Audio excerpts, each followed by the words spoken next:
the Mitchell Racing Services Scorpion Suzuki, the number 9 of Russell Straight. He is a medalist in this competition previously, running the Western New York region, the Mitchell Racing Services Hoosier Red Devil Suzuki. Then the number 3 of Carl Meyer out of Bay Minette, Alabama, and he is driving the Metalloid Scorpion Suzuki. Then the number 86, Timothy Friest out of Leavenworth, Kansas, in the Kansas City region. That's a KBS Rotax. And rounding out the field, the 16 of Chuck Maccabee in the Buccaneer region. And we are coming up to green, and this is what everybody was worried about. Ryan gets to the front, but here comes Stewart.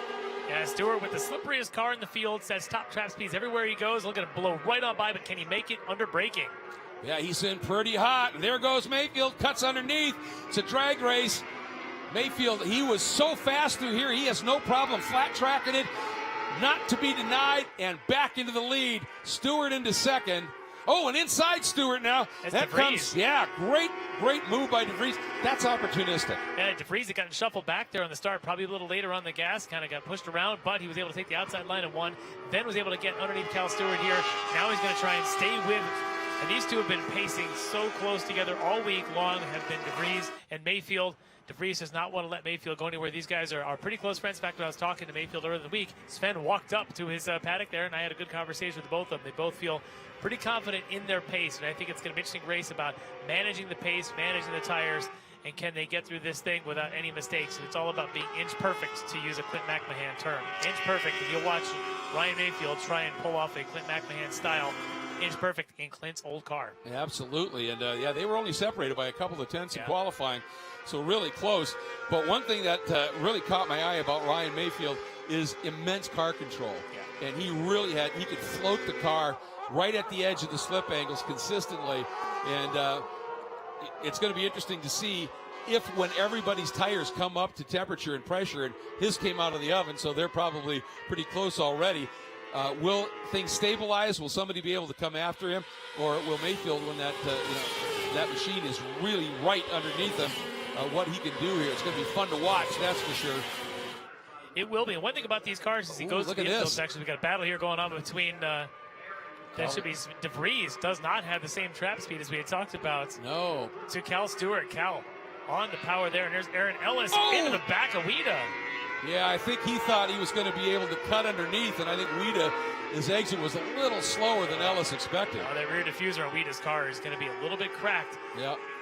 That's going to be tough for him. You can see it actually dangling off there. Oh, that's frustrating. Yeah, and for the front of Ellis, that car is probably the second slipperiest car in the field, now with a little bit of damage potentially. It doesn't look too bad, but certainly any damage to the front end is going to hurt your trap speed around here. That's crucially important for Wida.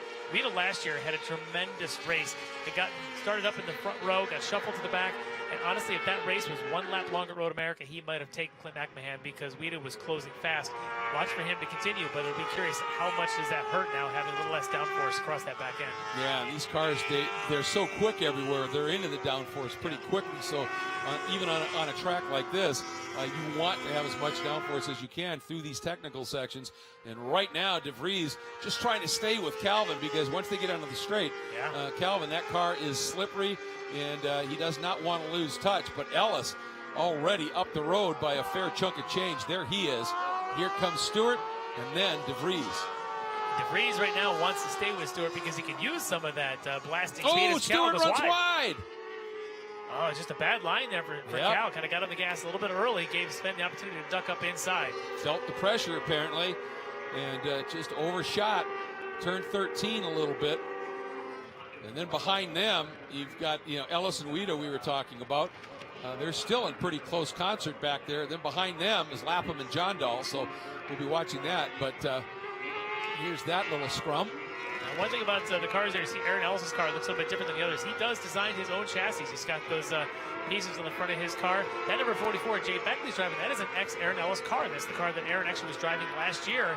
So Aaron brought a second car out for him, sold this car to Jay. So as you'll see a couple of them out there, both marked as the Ellis AE13. But Jay now is in a pretty big battle with Jason Martin. Jason, I believe that should be Jason running in. Yep. And Jason was able to make that stick to the inside there, Larry. And by the time that Beckley tried to do anything about it, he was just far enough and was able to come on through. But, ooh, now he runs significantly wide. That you'd normally think that would make him a sitting duck, but boy, he was floating some speed there, wasn't he? He just stayed in it and off he went. Now, these things, so there's no differential on these things. It is essentially a spinning pipe connecting the two hubs at either end with a gear attached somewhere in the middle of that pipe and a brake rotor somewhere around that pipe as well, which means you've got to get that inside rear lifted just a little bit, which you got to transfer weight, puts them typically in a bit of a tricycling spin. That's the number 66. That's Jeff DeLong. He'd been running up in the top 10. Got a problem. His hand's up in the air. Usually means that he's stalled. That's a rough place right at the end of the Holman Straight. Yeah, high speed coming into that turn here. Let's see if we can figure out what happened. Oh, look at him beating his head. Watch it here. I think he maybe just... I wonder if he got into the back of the car. Just about did, and then maybe locked up the brakes to avoid contact. And now we are under a full course yellow, but we could see him beating his helmet going, I can't believe I did that. Yeah. All the way to the runoffs, and then you have something like that happen. So it should be a fairly quick pick and go, but we'll have to see just what happens. But, man, that will be frustrating. And for Mayfield, that lead he's got is gone. It's now gone. So any advantage he may have had with the oven-baked tires is no longer going to be an advantage, as Sven Vries' tires should be just about the same. But for Gray, actually, for Jeff DeLong, he's actually one of the teammates to Ryan Mayfield. So he's been working, obviously, still pretty closely as well with Clint McMahon. And the guy who might even more than Mayfield be ruining this is De Vries. When Stewart made that mistake and ran wide, that gave him a nice little buffer of about 2.5 seconds. And now that's going to be gone. And we know Calvin Stewart as a rocket ship in a straight line. He is. And Wheater's got the torque for a restart. Aaron Ellis also a very slippery car. So everyone behind Mayfield is a huge contender to him and a big threat to his lead, as we will be going back to restart eventually once we get the car here of Mr. DeLong kind of pulled out of the way. Yep, it should be a bump start, and he can probably get going. So while we're under caution, we're going to step away for just a minute. But, you know, SCCA has some absolutely fabulous partners. We'd like you to hear a little bit more about them.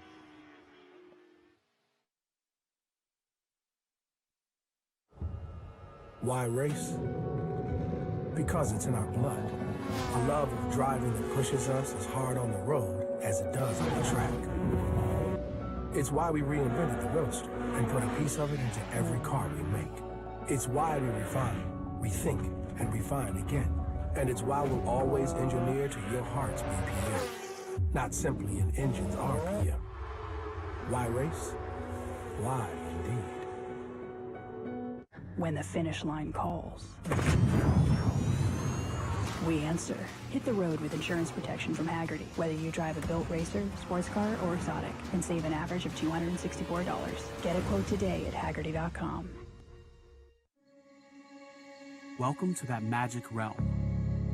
Between here and there, a no man's land, and everyone's land. Where great expectations grow, and rewards are given to the swift, the perceptive, and the daring.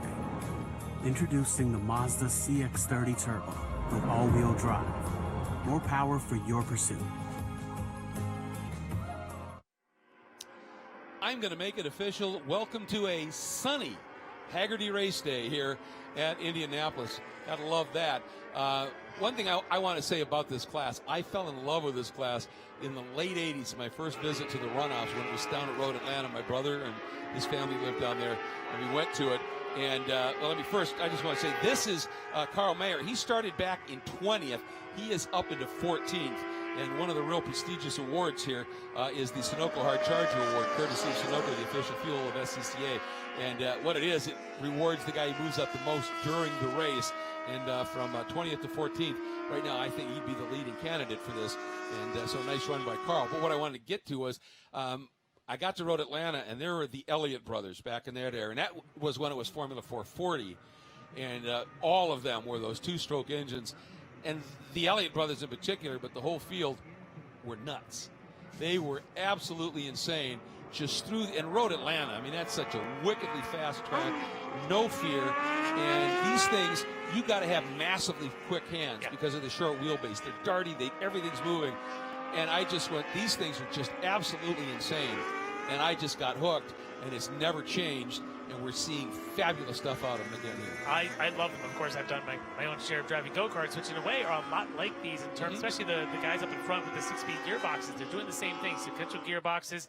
It's that live axle in the back end, not a lot of movement on the front end, no real moving much for suspension here other than a couple of urethane pucks around there, and it's not a lot. They do a lot of go-kart-like things. Now, they have a little bit more weight transfer in body, obviously a much longer wheelbase, but some of the dynamics are the same between them, which makes them challenging but so rewarding to get right when they're able to get that setup right, and how these guys just hanging out at just the right angles and hit their marks. It's pretty amazing to watch. It's so much fun if you can get along trackside and go flag at your local track and get a good view of these F5s. It is amazing to watch these things run, in addition to the glorious sounds that come out of these things roaring down long straightaways. Oh, it's phenomenal. And you bring up a good point. I would encourage anybody who's watching right now, if you want to race, fine. But if you love racing, but you really don't have the wherewithal, or you don't think you have the talent or whatever to race, but you'd like to be a part of it, you could be working a corner at the very next race in your area. All you have to do is join the Sports Car Club of America. It's the best seat in the house. You're trackside. You can learn so much. You're with absolutely phenomenal people. It's a wonderful experience. And let's be clear, if working corners isn't for you, if you're more like a tech guy, well, there's timing and scoring. Yep. There's now tech is pretty advanced, that sort of stuff. But there's also, if you like to be down on the grid and just talking to the drivers before the race, there's grid marshals, there's pit marshals. There is some place for you to work as a member of the Sports Car Club America. And everybody here, this is a club, and these people are here for a passion of the sport. And I've said it before, I'm going to say it again. If you love racing and you join the SCCA, your family has just grown by about 40,000. Oh, yeah. As everybody shares the passion, and the paddock at an SCCA race is so fun. There's no better place to be than in paddock at a racetrack, anywhere. On any weekend. Yeah. Certainly here at the Indianapolis Motor Speedway, the best paddock in the world. But certainly at your local tracks, it's amazing to watch some of these guys. Talk about true grassroots, people towing on open trailers, getting out there, padding in the grass for the weekend, and just enjoying life in motorsports. It's a really good time. Yeah, lots of cookouts and bench racing and campfires at night. And well, we got a race to run here. We do. And Ryan Mayfield's going to have his hands full, and it's going to be just like the opening start, where you've got Vries and Cal Stewart. That's exactly where these three started. That's what we're going to be on this restart. And Guido back there, I'm still wondering, is he's got that piece that we had shown there a few moments ago hanging off the back of his rear diffuser, how much that's really hurting him, as he's got the very slippery car of Aaron Ellis behind him. So watch for Ellis to get a strong jump down that front straightaway. But everyone's going to be trying to chase into one. Ryan Mayfield, who's been pretty flawless so far, hasn't really left anything for a door to be open. But I'm wondering now that Vries has plenty of heat in his tires, what does he have for Mayfield? Yeah, and I would think if these guys were watching a couple of the other races here, as we get word from race control, green next time by, I would think that Mayfield would go as early as he possibly could, because he doesn't want Calvin Stewart anywhere near. Yes, if he's watched some of the other races, he's seen both ends of it, going late and going early. It seems early is the better strategy, but we'll have to wait and see. All right, pace car has made its move away from everybody, and you'll see him up. He's slowing him way down, and right at the apex is a smart place to just pin it here. Oh, he's waiting. He's waiting. He's going to try and time it. Yeah, but he's got Vries right with him. Now, Stewart, he wasn't up as close as he maybe should have been to be able to really benefit, but he just may have wanted to run. Look at that. He's already there, and we're back to green. What's going to happen now, folks? Here comes Stewart up to the outside of Vries. And that's kind of good news for Ryan Mayfield, unless Stewart just barges on by him. But look at the move by Vries, way down to the inside. Can he get it slowed down? He did. What a demonic move on the brakes, and Vries into the lead. All right, Mayfield very, very cautious on the brakes there. Just cost him, almost cost him both positions. Vries, opportunistic, jumps down the inside. Call me Vries, as he just goes right on the inside, blowing right on past Ryan Mayfield. Nice. Well played. Yeah, that was absolutely superb. That line and the maneuver down into turn one. He stood that thing on its nose, pivoted it, and made it work. So now we're going to see what does Mayfield have in terms of pursuit right now. Same thing for Calvin Stewart, the wounded James Guida, and Aaron Ellis. As we watch them work through, well, Guida doesn't look like that car's hurting too much, does it? No, not at all. He's right back at Cal Stewart, as these two former champs are just going heads up now. And I think he's fine. Probably doesn't even care that there's a piece of. He probably doesn't even know it. No, he may not unless he's on comms. And I'm telling you, these cars, unless those plugs are really tight in your ears, you're probably not going to hear anything on comms anyway. Yeah. But just going back to that restart, we knew from the beginning that Mayfield had those warm tires, as Hayward pointed out. But on that restart, the tires being equal just showed you right there how Sven de Vries, with some heat in his tires, is able to outbrake Mayfield. But now he's got to see that. I don't know that he's got the straight line speed of the cars behind him. I think Mayfield's car is pretty slippery. We know Cal Stewart, but de Vries right now might be wanting to check his mirrors. He may have a car coming up behind him in the hands of Ryan Mayfield. Yeah, it's going to be interesting to watch. I don't think Calvin Stewart's quite close enough at this stage to try anything, but Mayfield certainly is. There's the toe. Big protect move down by Sven to the inside, and Mayfield's by. Now, do we see Sven? I was waiting for him to maybe just try that same move to the apex again, but this time you can see Ryan Mayfield a little bit more aggressive down into that first turn. A little more aggressive, and as I mentioned, I think that top speed for Mayfield may be a little bit stronger, and de Vries knew it, so he figured out just tuck in behind. Don't want to give Cal Stewart and James Vita any opportunity behind them by going side by side into one. And they've already built the gap. It looks like probably almost a second there just here. It was only a couple of tenths when they came across, but now easily some big gap now back to Stewart and Vita. One thing with these cars, as you talked about, the suspension is pretty much solid. There's just those urethane pucks. They're different levels of stiffness, so you don't see them up on the curbs really aggressively. And Mayfield stayed way to the inside for a while, really expecting de Vries to try something that the last minute popped out to try and open his radius up.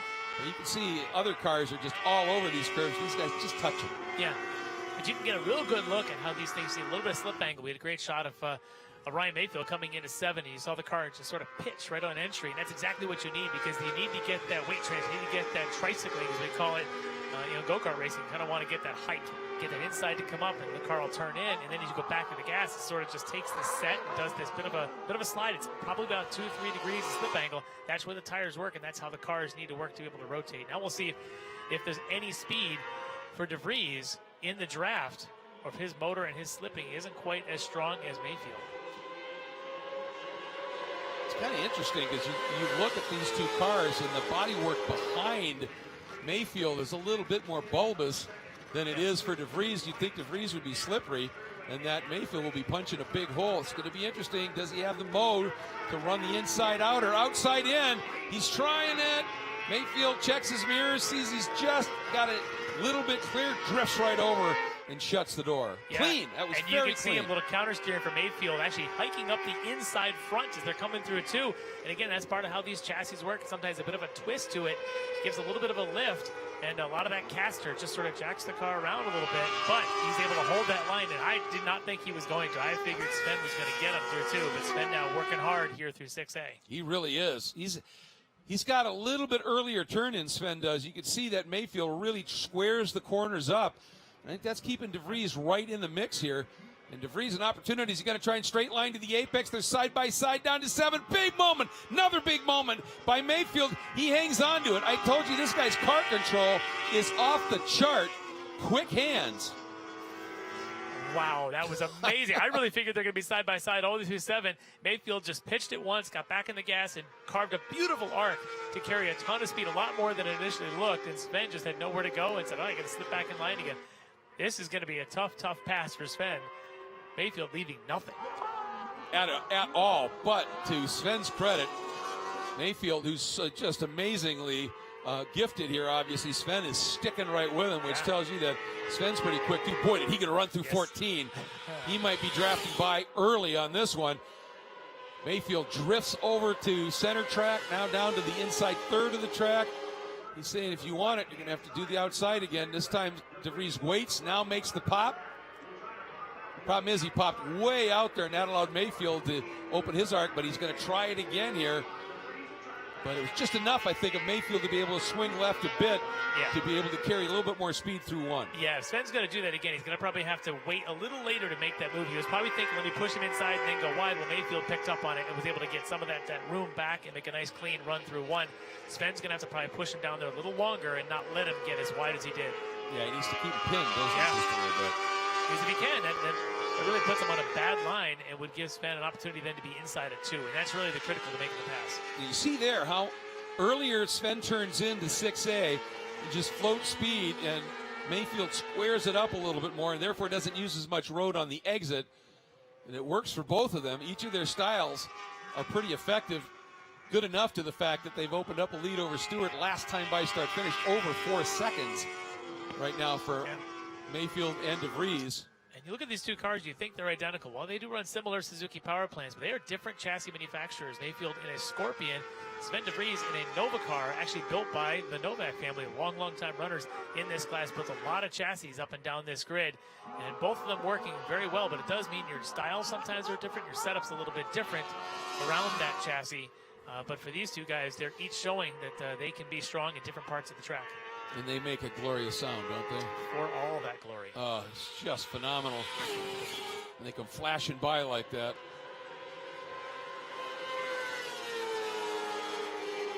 Just enjoying listening to them as they come through here. That is so fun, man. Those things are spinning. High rev. 141 miles an hour is what they're doing down those straightaways. Okay, this time without the draft, Mayfield only 135. Only 135 with your tail all of about 1.5 inches off the ground. God, I was just thinking that. Yeah. And so your eyesight, your eyes are 3 feet off the ground. Things are coming at you in a huge hurry, including all the inputs into the car. And Mayfield now, he's built a little bit of a gap, not a ton, but it's a couple of car lengths, which in these cars is not a lot of room, obviously. They're not very long. But still in all, just nice having that little bit of breathing room. And these guys now, this is down to a mano battle for the gold. There's Stewart, a little bit alone in the third spot. He's got about a second or so. And then Awida and Ellis are having a good battle. Martin's coming up, making a move too. Here, coming off of 6A. Yeah, he's been waiting on that one, hasn't he? Yes, that former champ. And both these guys in the past have got championships in this class. Awida got his back in 2013. Ellis, his came a little further back in 2000.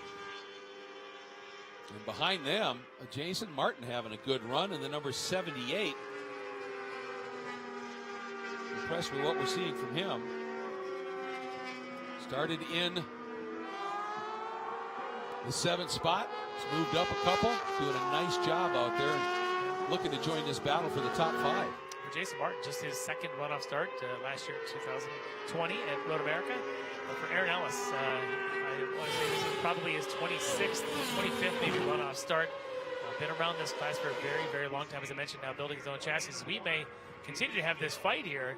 Oh, first mistake we've seen by your pole sitter. Mayfield runs wide, and DeVries is through. DeVries finally kept him down there on that low apron, was able to really push him into a bad braking zone. So DeVries taking advantage of it. Now, how long can he hold him off? Because we know that Mayfield's got pace, and now Mayfield's going to be watching DeVries' line and seeing if there's any opportunity to pick it up a little bit. But we also know there's a tremendous straight line speed here for the number 34. That's true. Let's take a look at that pass once again and see if he did. Here he comes, looks, doesn't do, dove to the inside. He threw him a dummy on the outside. Did. And then got him to take the bait. Yes, he did. He got him to try and do a braking contest.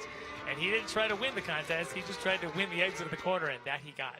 That was sweet. Great move by DeVries. Sold him that little move to the outside, and that got Mayfield leaning that way, and then into the inside he went. Yeah, that was sharp. Now, thing is, we've still got 7 laps to go, and Mayfield, we know he's got some serious speed. Now, the question is for Mayfield, obviously they come in here. He's a rookie. DeVries has only been doing this this is only his second runoff. But what will the response be by Mayfield as a rookie driver at this level? Does he just gather himself up, get his composure, put his head down, start to do stuff? Or does he start to panic a little bit, start throwing the car around, overheating tires and the like? Here he comes. He's had the wily veteran Clint McMahon helping him out. I'm sure that right now Ryan knows exactly what move he wants to make, and that's a pretty solid one there. But now we're back to a braking contest. And then he came in and cut down just a little bit to make sure that DeVries didn't get the run on him. So back into the lead goes your tire rack pole sitter. And Ryan Mayfield and Sven DeVries. Wow, what a race they are putting on here. So these two know each other pretty well, and that helps a little bit of familiarity on and off the track. hard to believe that DeVries in his first ever runoffs was second in this category up against some really experienced guys. Tells you a lot about him. At this track. So DeVries actually comes out of the world of sim racing. Very, very strong sim racer. In fact, even won an opportunity to run an F4 car. And in fact, one of the F4 races he ran was right here at Indianapolis Motor Speedway. One of the few people who since 2017 got another look at this track. So I think he's using some of that extra track knowledge to be able to put that into play here, fighting for the lead in F5. Yeah, that's any track knowledge on a track this type of racing never races on except when it's race time is going to be a huge benefit here.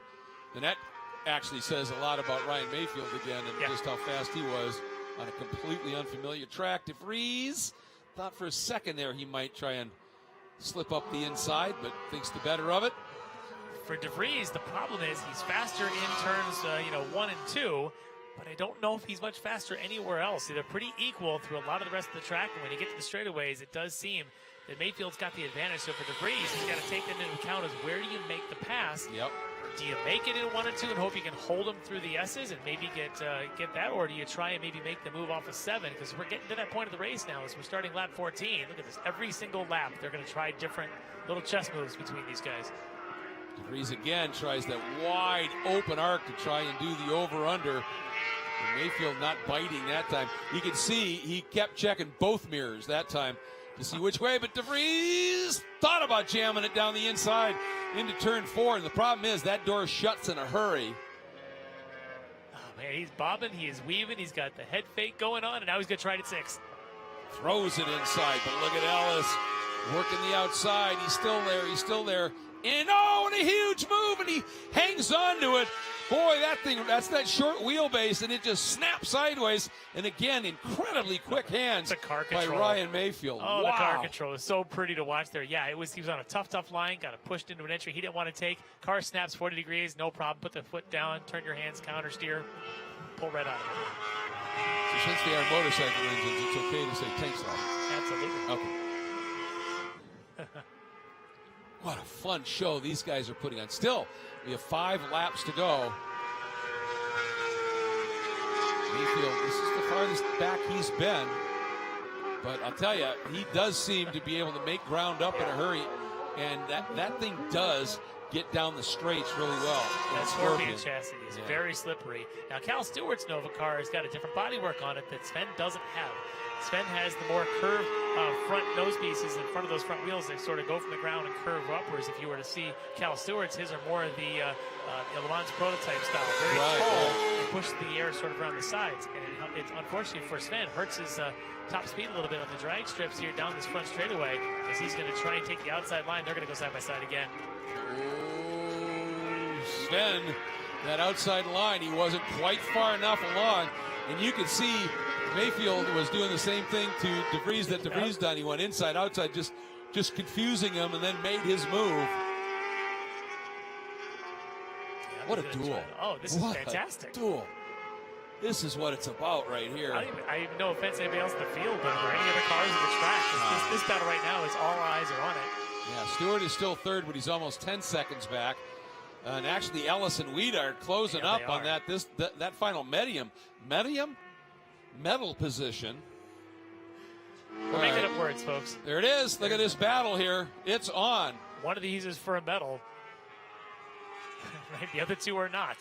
So we'll see. Wow. Ellis, I think, Weed has been quick, but Ellis seems to have been, after that second restart, kind of the quickest in this group. Whether the KG veteran, all these guys kind of veterans of this class, all former winners. As you mentioned, Cal Stewart got that win at the other famous track down there in Florida at Daytona. But each of these guys having wins and a lot of seat time in this field.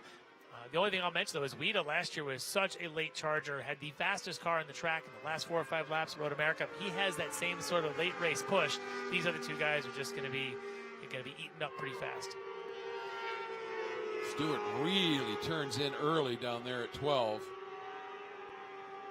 Usually that'll slow you up on your exit just a little bit. You'll see. Here we go up onto the front straight. And we know at this stage, as long as Stewart's leading out of 13, he should be okay down to 1. All right. Working lap 16 of 19. Gap about as big as we've seen from either driver right now. All about 4 or 5 car lengths from Mayfield to DeVries. That was a 143.3 for Mayfield, a 144.4. Yeah. And now you've got a lap traffic in there. Yep. And then number 3, Carl Mayer, in fact. Maybe move aside, let this battle wage on. I wonder if Mayfield wasn't a little extra cautious going by on Mayer, because suddenly DeVries is right there. Well, I think DeVries is faster on those turn-ins. We can kind of trail brake these cars. It's very difficult to trail brake one of these with that live axle back there. There's a technique to it to get the hike of the rear end in the air and get it to turn in, and he's doing pretty well with that. Yeah. Whereas Mayfield's car almost at times has looked twitchy. Like you see, he's got some fast hands and he catches it, so he makes up for it with the speed of his hands. But I wonder if the car that DeVries is having is just a little bit easier to trail brake and dive in. A little bit more planted. Yeah. Yeah. Meanwhile, Mayfield is what I like to call fast loose. They say loose is fast. Yep. Until it goes away on you. But wow, yeah, this is really good stuff, obviously. And coming up, 3 laps to go. And boy, DeVries is close.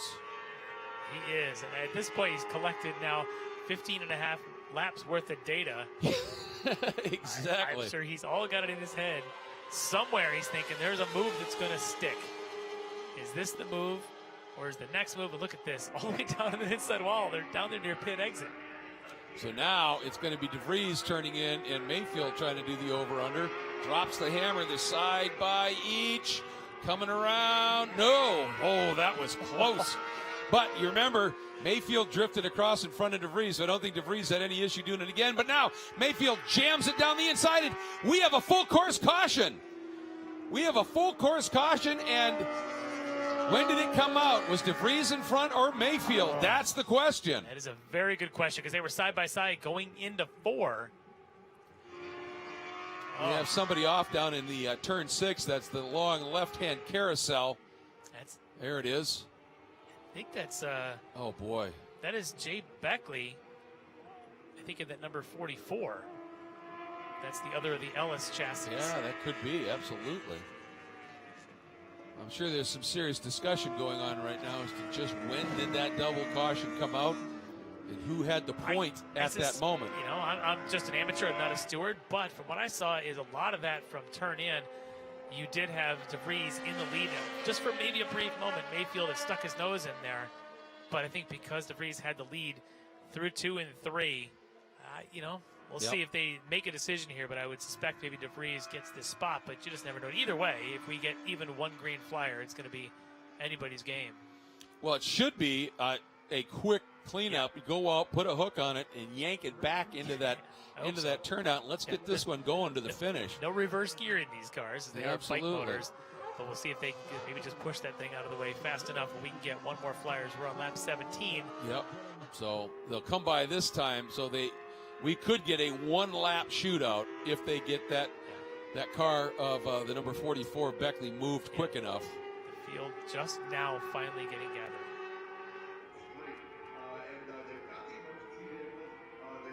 And we're getting word from our spotters that it doesn't look like Beckley, there was any contact involved. It looks more like maybe something just let go and he pulled over here. So, but again, they're lightweight cars. If that rear axle can turn, a couple of people can go, as you said, grab it, push it right back into a clearing. And what I like here is this is a much slower pace lap or safety lap than we've seen a few times. Yeah. I think they're saying, look, let's slow the pace car down. Yep. And we're getting word that they might just opt to throw the checker instead. What a shame. This was such a battle. And and I mean, when this happens, it's a crapshoot. And you're setting up. Yeah. Obviously, DeVries decided, well, I want to go now. Yeah. And but Mayfield may have been thinking, I'm in the pound seats here because I can come back around him on that last lap. I know I've got the car, and that's all out the window now. Yeah, and it's unfortunate that this is going to end this way, really, because it was just so entertaining watching these guys. I just wanted this to go on for another 19 laps, and that's probably the worst part. At some point, this battle had to end. Look at these guys, good buddies, giving each other the little wave there. Yep. You know, it's going to be a lot of smiling faces down there. In this down there along that pit lane and on this podium. These are some very, very happy drivers, and what a battle, what a show they just put on. It was fantastic. And I'm going to say for DeVries, this is his second runoff. He was second I 4 know. years ago, and now it looks like he's going to get the top spot. That's a pretty successful 2 runs through the runoffs. And I got to say, he's also from the very small Saginaw Valley region up in the central part of Michigan, my home region, in fact. So well, there you go. I may offer this guy a co-drive at one of our local autocrosses because I want to see what he can do wheel behind a shifter car. Considering what he just did, I suspect I may be in for a challenge. Yeah, you may want to think twice about that if you're in a points battle. Oh, my goodness. Guy's good, isn't he? Yes, he is. But, Just superb. what a race. What a race between these two guys. A joy, an absolute joy. And that's what this is all about. And this is, like I said, I just love this class. You get races like this, and it's so cut and thrust, and the cars are darty and moving and floating. It's car control. It's everything you love as a driver, quite honestly, and just a superb display of that right here. Fair racing, right on top of each other, every single corner. They weren't just saying, let's just wait for the last couple laps as good buddies could have done. They said, we're just going to race from lap 1 and see what happens. It was beautiful. Well, and you know, one of the things every once in a while, and I've seen this throughout my years of announcing in a variety of different types of sports, from snowmobile to cars and everything, but every once in a while you get 2 guys that when they race each other, compared to everybody else, they somehow take it to the next level. In snowmobiles, Blair Morgan and Tucker Hibbert would do that. They were, if one of them wasn't in the race, the other one wouldn't be that dominant. But when the 2 of them got together, somehow they go here. You think about Matt Mladen and Ben Spies in Superbikes. Same thing. When it was the 2 of them, they were gone. Well, they just dusted Calvin Stewart, who is a real talent. Yeah, great driver and a great car, and Cal could do nothing with these guys up front. But I'm sure Cal will say the same thing down there. He'll be happy to be in third in this group as well, consider the fight he had behind him with Wida and Ellis. Absolutely. But look at these guys. Good friends coming up. They're just sort of side by side as they come up to get the checker here. But look at Sven de Vries. He's raced the runoffs twice, 2017 and 2021. Both of them at Indy, and he's never been worse than second. Not too shabby. Congratulations, Sven de Vries, your gold medalist. Ryan Mayfield, the silver in his first ever runoffs. So he'll repeat what Sven did and end up with a gold the next time he runs. And then Calvin Stewart adds to his medal tally with Aaron Ellis 4th, Wida 5th. But what a race these folks put on. Just super. For Cal Stewart, this will be his 5th medal. This guy is always in the mix at the front of his field. Always. Yeah, Cal Stewart, man, always fast. Every event, whether it's June sprints, I get to watch him up there just flying around Road America, and then see him all week out here, coming home here with a medal for Cal. That's awesome. Well, now we get a clarification because we saw the number 44 Beckley on the hook, which says that maybe that car locked up. Yeah. And then it's not just going to be a quick yank or push out of the way. And where he was, if 2 guys come together exiting 6A, they'd end up right where he is. So now it makes total sense, and well played by the stewards here. Oh, I thought Ellis was going to come up and give de Vries a little love tap there. And here comes Cal Stewart, the top 3, trundling around together and heading to receive their medals. It's quite a little train. Fabulous. It is. I love it. Pushing each other. I love it. And it's a great thing about this class is a lot of these drivers stick around for a number of years, which means they get very close with each other. Very, very much, they're competitors, but they're also good friends. And the camaraderie here among this F5 field is very, very strong. And you can see it coming through. I'm sure Cal Stewart's as happy for Sven as anybody here, and vice versa. That you just go up and down. They're all going to be just thrilled for each other. Yeah, they race fiercely, as you can see on the track, but off the track, they're friends. The camaraderie in the SCCA paddock is really remarkable, and that's what makes this club very special, in my opinion. There's that front body work I talked about on Cal Stewart's car, very much like an LMP prototype. Yeah. Very tall and narrow, pushes the air around the sides of the cut tire, and you can see right identical chassis otherwise between he and Sven de Vries. Great shot there. I love the technology in this stuff and what these drivers and these owners could do to make their cars a little bit different and to try to get any advantage that they can. You are, and believe me, I use this term with great respect because I'm not, and I wish I was. You're a geek, dude, and I love it. I love it. You're a tech geek. I do love it. That's why I've been so happy I get to call races like this with cars like this, whether it's the prototypes or these or any of the other Formula cars. I'm a big, big fan of technology and how you can make a vehicle do what it needs to do.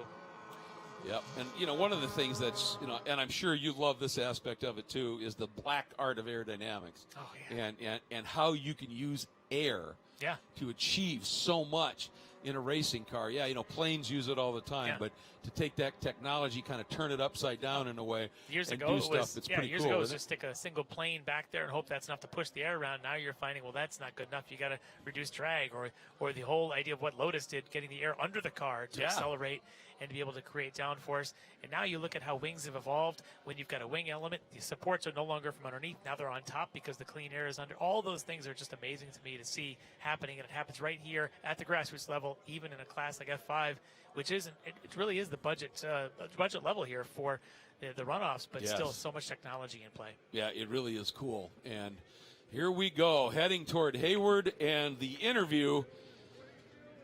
Man, he has got to be just elated. He drove a superb race, and he made the move, decided to make his move, and then the yellow came out. And sometimes that's the game you've got to play. You have to look at it and go, you know what, something could happen here. I don't want to wait too long. And he did what he could. And look, I'm sure that Ryan is a little bit bummed here, but man, did he put on a show for everybody here all week with his amazing driving. And just got caught out by that caution. It's going to be about 1% disappointment and 99% just excitement for him. As having his good buddy right there with him, and as good a race as that was, trust me, I don't think look at that. He's much. Coming around right away. Oh, yeah. How cool. That's what it's all about, to race that hard and then to celebrate that closely. Just absolutely wonderful. Cal, too, but all three of these guys. All right, the Hoosier collar. I'm going to go with that this time. Going around the neck. Look at Cal coming up and everything. A big celebration, and let's get down to Hayward. Wow. And sometimes in racing, you need the finish line to be in just the right place. Yeah. It seemed like that full course caution came out at your strongest point in the lap.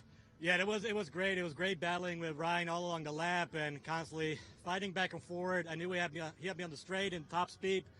So diving on the inside there was close, and then the yellows came out, and I was praying that last lap that the yellow was still there. So it was, it gave me some time to really enjoy this moment. But I got to give all credit to Randy Lynn. He put an awesome car together. This guy works in his car day and night to get me out of here, and I'm so grateful for that. And a big thank you to Tom and Steve as well for being out here and other races. So I'm over the moon right now. How did it feel when you saw the full course yellow? Was there a little letdown that you couldn't keep the race going? Was it just elation that you knew you were going to have it? Like, what was that like? I mean, as much as I enjoyed our battle, I was very relieved to have the yellow come out, because it could have gotten either way. But I wasn't sure. I saw 3 laps to go, so I wasn't sure if we were going to get another lap, but it was just enough. And we wanted to recreate the margin for the finish. Does that look about right?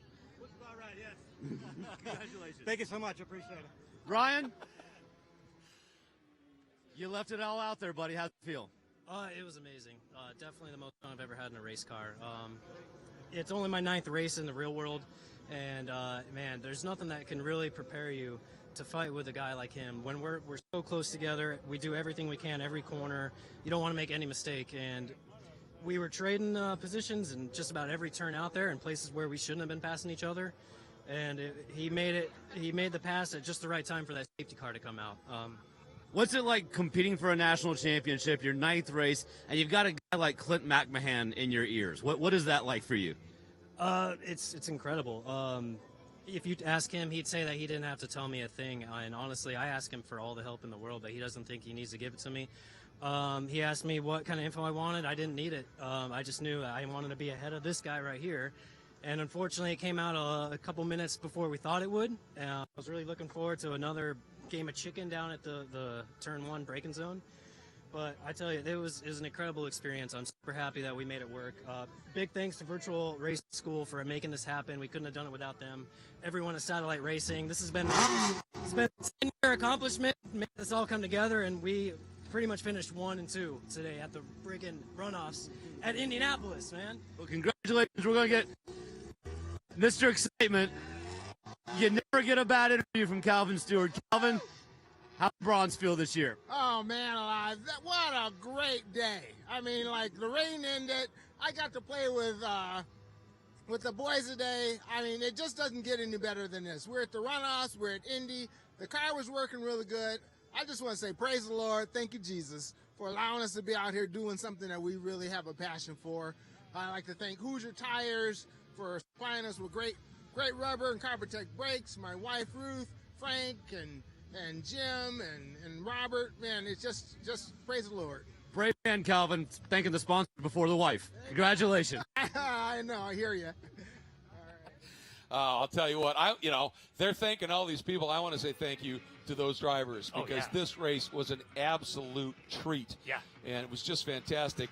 And I have to say, when we saw Ryan Mayfield come out with those whoops, lost a little something on the come out with those hot tires and make their way out, and the way he went early. As we take a look at the results, we may see a new trend here that it's going to be race tires by Tim Hortons because they're hot and fresh out of the oven for those donuts.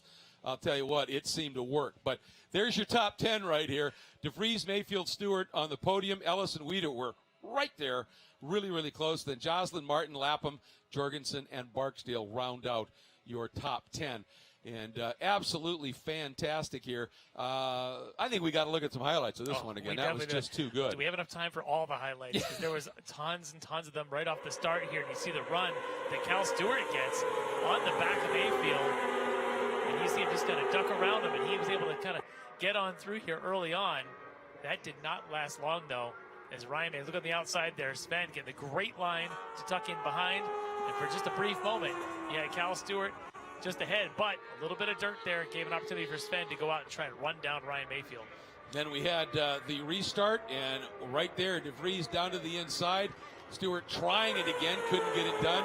But a couple laps later, Mayfield just came smoking on by, and then that game of chicken that they were alluding to started. Lap after lap after lap down into turn one.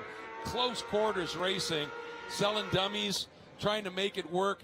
Then here, this move right here, Sven down to the inside, and you can see Mayfield staying right with him. Slide there, and then that big save. That was, talk about those quick hands. They're just so lightning fast. And again, these are just half the highlights. You can't get them all in there, but just beautiful to watch. Great racing between these really strong competitors and best friends. And then they came in, and the medal went around the neck of Sven DeVries. Second one in his 2 years of running at the Runoffs. Pretty spectacular. Well, that wraps up our coverage of the Run to the Gold in Formula 500 as part of our 58th running of the SCCA National Championship Runoffs. Again, a big thanks to Mazda for presenting our broadcast and making it possible. Larry, it's been an absolute treat to work with you as always. Same to Hayward down in the pre-grid in the pits. Has been superb all weekend long as well. It's been an honor. I'm Greg Creamer. Look forward to doing it again in the